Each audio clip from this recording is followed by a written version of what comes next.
must go on. Right, sir. But आपको we talk about China situation in 2020. When did you realize that it was not a normal border friction and it was something more than that? जब buildup होती है उस तादाद में तो वो तो पता चलता ही है कि इतने नए यूनिटें आ रहे हैं, और ख़ास करके उस इलाके में समर मंथ्स में तो एक्सरसाइज हम करते भी हैं, तो हम भी एक्स्ट्रा ट्रूप्स भेजते हैं, चाइना की तरफ से भी PLA के एक्स्ट्रा ट्रूप्स आते हैं। तो उस किस्म से जो है, अब ये नहीं कह सकते कि कोई सरप्राइज़ हुआ, लेकिन अचानक एक किसी दिन कुछ कार्रवाई करना, उसका अंदाज़ा लगना बहुत मुश्किल है। तो मैं हमेशा चेस का उदाहरण देता हूँ। जो चेस वाइट पीसेस के साथ खेलता है उसको एडवांटेज होता है कि वाइट कौन सा पीस कब मूव करने वाला है आपको मालूम नहीं, तो आप हमेशा रिएक्ट करते हो।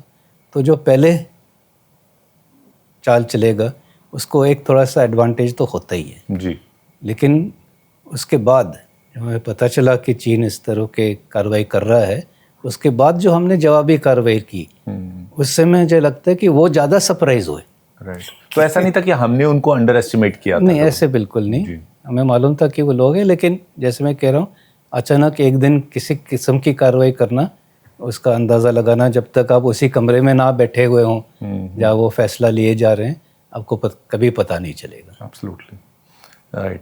और आपने उस समय सर एक स्टेटमेंट दी थी that we shown to the world that how we can stand up to bully China. So आपको लगता है उसके बाद से चाइना चेंज हुआ है आज की डेट में? इतने भरोसे के साथ तो नहीं कह सकते जी, लेकिन ये तो यकीनन हम कह सकते हैं कि जो उनको लग रहा था कि वो एक तरफा ऐसे स्टेटस को बदली कर सकते हैं, हाँ, चेंज द फैक्ट, स्टेटस को बदली करना, मिलिट्री फोर्स का इस्तेमाल करते हुए, वो उन्होंने डोकलाम में भी कोशिश की, वहाँ पर भी नाकामयाब रहे। ईस्टर्न लद्दाख में भी उन्होंने कोशिश की, वहाँ पर भी नाकामयाब रहे।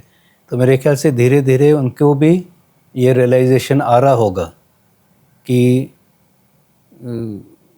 मिलिट्री माइट से ये जो बाउंड्री क्वेश्चन है वो नहीं रिजॉल्व हो सकता, और इसीलिए ज़्यादा अच्छा होगा कि हम बातचीत के ज़रिए ये जो बाउंड्री क्वेश्चन है उसका कोई ना कोई हल निकालें। But we have to be cautious even now, right? Of course, क्योंकि अभी भी उतनी ट्रूप्स तैनात है दोनों तरफ, तो we can't let our guard down, but within that new protocols will have to be made. Old protocols failed, which resulted in this action. So we will have to see how to avoid repetition of such events in the future. So, but as you said that we have to be careful. But if we talk about extreme situation, is India ready to fight a two-front or a 3.5-front war? When I say 3.5 front, it means China, Pakistan, Bangladesh, and our internal problems that we have. So, is India equipped to fight that? I don't think we should take such extreme views of 2.5 or 3 fronts. You see, we have various threats to the country. We have land-borne threats. On land, we have from west and north, Pakistan and China. We have maritime threats, so we cannot be ruled out. But it doesn't mean that we're going to be fighting everyone simultaneously. You know, the skill lies in only tackling one enemy at one time. एक बार में एक ही दुश्मन का सामना करो, और इसीलिए जो है लड़ाई, वॉर, एक होल ऑफ नेशन एफर्ट होता है। ये नहीं कि सिर्फ आर्मी लड़ाई लड़ रही, वो अपनी डिप्लोमेसी है, बाकी जो सोर्सेज होते हैं, इंटेलिजेंस एजेंसीज होते हैं, सारे मिल मिलाकर ही काम करते हैं। तो कोशिश तो यही होगी कि डिप्लोमेसी के ज़रिए, ट्रीटीज़ के ज़रिए, जो अपने अलाइज़ हैं, फ्रेंड्स हैं इंटरनेशनल सर्किट में, उनको सभी को ऑन बोर्ड लाके कोशिश यही करें कि एक तो लड़ाई ना हो, लेकिन अगर लड़ाई लड़नी ही है तो फिर एक बार एक दुश्मन के साथ ही लड़ाई लड़े जाए। और इसका तो उदाहरण भी है, जब 1971 बांग्लादेश वॉर ऑफ लिबरेशन हुआ, तब उस साल के अगस्त महीने में हमने रशिया के साथ एक ट्रीटी की, ट्रीटी ऑफ फ्रेंडशिप, और वो ट्रीटी ऑफ फ्रेंडशिप करने से वो चाइना के दबाव के ऊपर दबाव आया कि वो दखल अंदाजी ना करे। तो एक एडवर्सरी को हमने इक्वेशन से हटा दिया और एक ही के साथ हमने लड़ाई लड़ी। एक साथ दो से ज़्यादा लोगों के साथ लड़ना, उसमें कोई मतलब होशियारी नहीं है जी। तो we will always try as a whole of nation effort have an arrangement that we tackle only one adversary at one time, but we are aware that there are multiple threats and we are preparing for all possible threats, but our endeavor will be to fight one person at one time. Sure. But if we talk about China more, is there a major military gap between China and India? I'm not talking in terms of bravery and armament, we know they're one of the best, but when it comes to technology या कुछ और एक gap है अभी भी India और China में? और जब टेक्नोलॉजी की बात करते हैं तो मेरे ख्याल से थोड़ा सा जो है to take it with pinch of salt, क्योंकि वो दिखाते काफ़ी चीज़ें लेकिन वो कितने कामयाब होंगे लड़ाई में उसके ऊपर थोड़ा हमेशा शक ही लगता है जी। अभी देखिए, अभी ऑप सिंदूर में भी जो चाइना ने पाकिस्तान को हथियार दिए हैं वो इतने कामयाब तो नहीं रहे जी।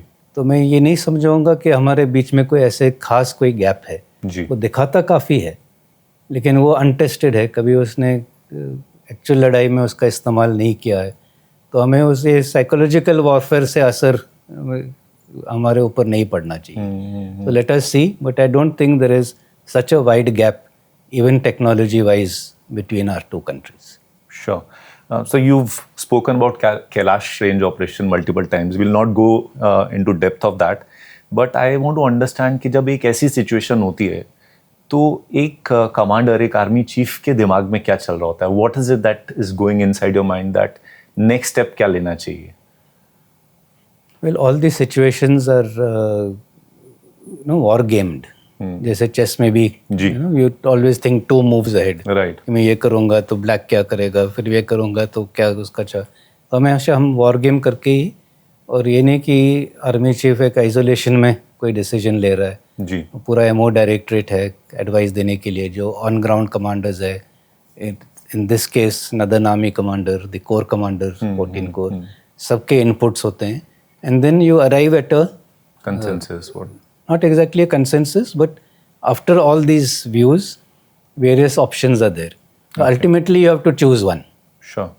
It is not consensus that everybody is agreed on doing something. There may be divergent views, and that is where your role comes in. So जो आपको ultimately you have to take the decision. Sure. To do something or not to do something, at what intensity to do it with. So that is, as you say, the buck stops there. Right. आखिर में फैसला आपका है, तो उचित निर्णय आपने लिया था। हाँ, तो